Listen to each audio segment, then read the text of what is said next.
Assalamualaikum warahmatullahi wabarakatuh. Adik-adik kelas 4 yang hebat, jumpa lagi dengan channel Pak Guru Menjawab. Dan selamat datang juga bagi adik-adik yang baru bergabung di channel ini. Pada pertemuan kali ini kita akan membahas pembelajaran untuk kelas 4 tema 9 subtema 2 pada pembelajaran pertama. Sebelum mulai pembelajaran, siapkan dulu alat tulis dan buku siswa kelas 4 tema 9. Dan jangan lupa untuk subscribe, like, dan share agar channel ini berkembang dan terus memberi manfaat. Nah, adik-adik kelas 4 yang hebat, mari kita mulai pembelajaran berikut ini dengan penuh semangat.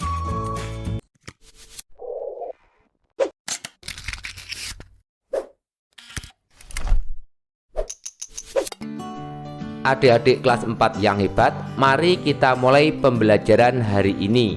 Bukalah buku siswa kelas 4 tema 9 subtema 2 pemanfaatan kekayaan alam di Indonesia halaman 48. Ayo mengamati. Amatilah gambar di bawah ini lalu jawablah pertanyaan-pertanyaan berikut. Sungai dan pohon merupakan salah satu unsur lingkungan alam. Sungai dan pohon memiliki banyak manfaat. Coba sebutkan manfaat-manfaat sungai dan pohon bagi manusia. Manfaat sungai bagi manusia diantaranya sebagai tempat pariwisata, tempat mandi, untuk MCK, untuk membuat keramba ikan, dan lain-lain. Sedangkan manfaat pohon bagi manusia diantaranya untuk mengeluarkan O2 atau oksigen, untuk menyerap air, untuk menahan tanah agar tidak longsor, dan lain-lain. Kemudian pada halaman 49, banyak sumber energi di sekitar kita. Kesemuanya memiliki banyak manfaat untuk menunjang kehidupan manusia. Berbagai sumber energi dapat memberikan manfaat secara maksimal bagi manusia jika diolah dengan baik. Pada Ayo Berlatih halaman 50. Nah, sekarang tuliskan sumber-sumber energi yang digunakan dan perubahan energi yang terjadi saat melakukan kegiatan-kegiatan di bawah ini. Mari bersama-sama kita mengisi kolom halaman 50. Nomor 1. Kegiatan bermain layang-layang. Sumber energi yang digunakan energi angin. Perubahan energi yang terjadi yaitu energi angin menjadi energi gerak. Nomor 2. Kegiatan menyetrika pakaian. Sumber energi yang digunakan energi listrik. Perubahan energi yang terjadi yaitu energi listrik menjadi energi panas. Nomor 3. Kegiatan membakar sate. Sumber energi yang digunakan energi kimia. Perubahan energi yang terjadi yaitu energi kimia menjadi energi panas. Nomor 4. Kegiatan pembuatan garam. Sumber energi yang digunakan energi panas matahari. Perubahan energi yang terjadi energi panas menjadi energi kimia. Dan nomor 5. Kegiatan memblender. Sumber energi yang digunakan yaitu energi listrik. Perubahan energi yang terjadi yaitu energi listrik menjadi energi gerak. Kemudian pada Ayo Berlatih halaman 51. Carilah contoh pemanfaatan perubahan energi dalam kehidupan sehari-hari. Energi gerak menjadi energi listrik. Contohnya pembangkit listrik tenaga air atau angin. Energi cahaya menjadi energi listrik. Contohnya panel surya. Dan energi listrik menjadi energi kimia. Contohnya charger atau batu baterai. Selanjutnya silahkan adik-adik membaca bacaan pada Ayo Membaca halaman 51 sampai 52. Berikutnya Ayo Berlatih halaman 52. Nomor 1. Berilah contoh hasil sumber daya alam yang dapat diperbarui. Contohnya hasil pertanian, perkebunan, perikanan, hasil hutan, dan hasil peternakan yang ada di daerah tempat tinggalmu atau kota, kabupaten, atau provinsimu. Tuliskan pada tabel berikut. Hasil pertanian diantaranya ada padi, jagung, kacang, kedelai, kubis, cabai, bawang merah, bawang putih, dan ketela pohon. Hasil perkebunan diantaranya kelapa sawit, teh, karet, cengkeh, kakao, kina, nilam, dan vanili. Hasil hutan diantaranya getah damar, resin gaharu, cendana, kayu manis, kemiri, sagu, rotan, dan kayu. Sedangkan hasil peternakan diantaranya sapi, kambing, kerbau, domba, ayam, bebek, puyuh, dan kelinci. Dan hasil perikanan diantaranya ikan, udang, mutiara, lobster, teripang, kerang, kepiting, dan cumi-cumi. Lalu nomor 2 halaman 53. Agar menambah pemahamanmu tentang sumber daya alam yang tidak dapat diperbarui, buatlah daftar yang memuat contoh barang tambang yang dihasilkan di daerah tempat tinggalmu atau kota, kabupaten, provinsi.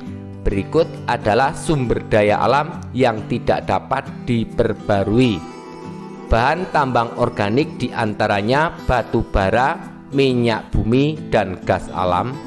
Bahan tambang logam diantaranya pasir besi, timah, mangan, dan bahan tambang untuk industri contohnya batu gamping, batu kapur, dan fosfat.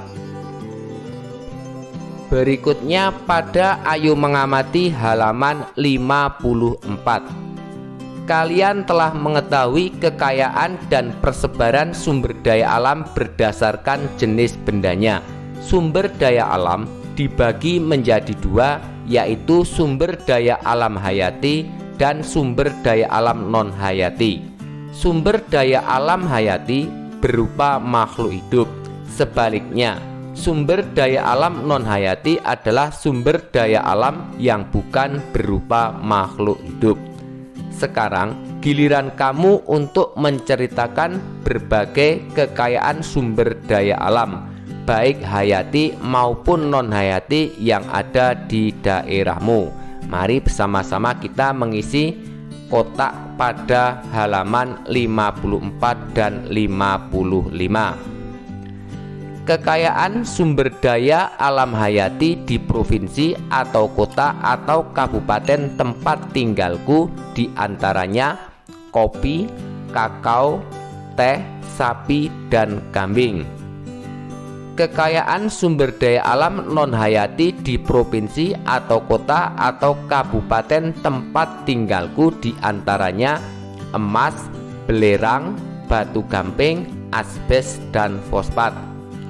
Berikutnya pada halaman 55. Kekayaan sumber daya alam hayati desa atau sekitar rumah atau tempat tinggalku diantaranya ayam, kambing, padi, jagung, dan kelapa. Sedangkan kekayaan sumber daya alam non-hayati di desa atau sekitar rumah atau tempat tinggalku diantaranya batu gamping, batu kapur, batu kali, pasir, dan belerang. Kemudian pada Ayo Membaca halaman 55, silahkan adik-adik membaca sebuah bacaan yang berjudul Sumber Daya Alam sebagai Modal Pembangunan.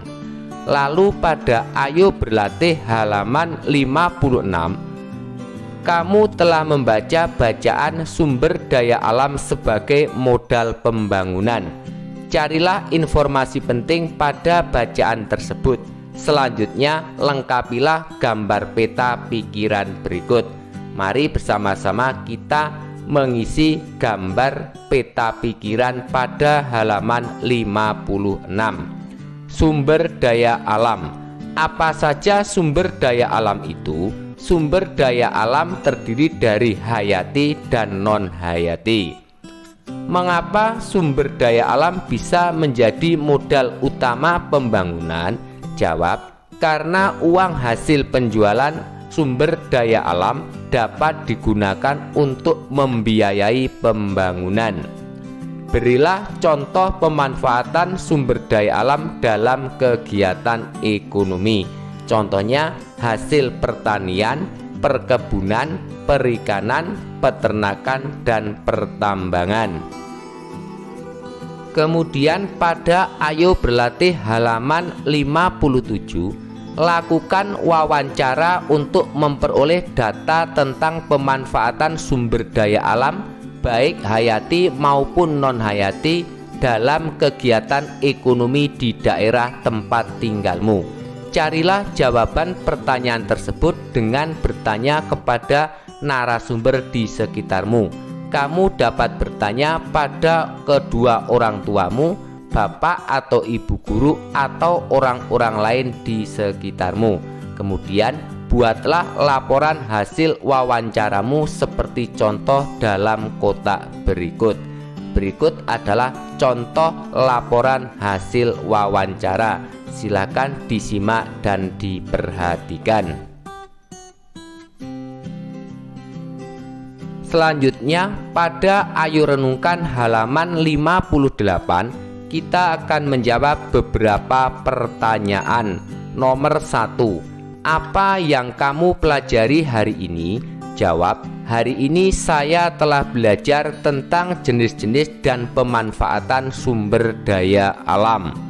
Nomor 2, manfaat apa saja yang dapat kamu ambil melalui pembelajaran hari ini? Jawab, manfaat yang saya peroleh adalah saya menjadi tahu pentingnya menjaga kelestarian sumber daya alam. Nomor 3, keterampilan apa saja dapat kamu kuasai melalui pembelajaran hari ini? Jawab, keterampilan yang saya kuasai adalah membuat peta pikiran, melakukan wawancara, dan membaca peta. Nomor 4, apa yang akan kamu lakukan setelah melalui pembelajaran hari ini? Jawab, setelah pembelajaran ini saya akan belajar lebih dalam tentang sumber daya alam yang ada di sekitarku. Berikutnya, kerjasama dengan orang tua. Apakah kegiatan ekonomi orang tuamu berkaitan dengan pemanfaatan sumber daya alam? Jika ya, jelaskan pada kolom berikut. Namun jika tidak, jelaskan juga kegiatan ekonomi yang dilakukan orang tuamu. Jawab ya. Contohnya seperti membeli bensin. Bensin adalah berasal dari minyak alam. Contoh masak menggunakan gas alam. Membeli emas berasal dari sumber daya alam. Nah, adik-adik kelas 4 yang hebat, demikianlah untuk pembelajaran hari ini, semoga bermanfaat. Dan jangan lupa untuk subscribe, like, dan share agar tidak ketinggalan pembelajaran yang akan datang. Sekian dari kakak, wassalamualaikum warahmatullahi wabarakatuh.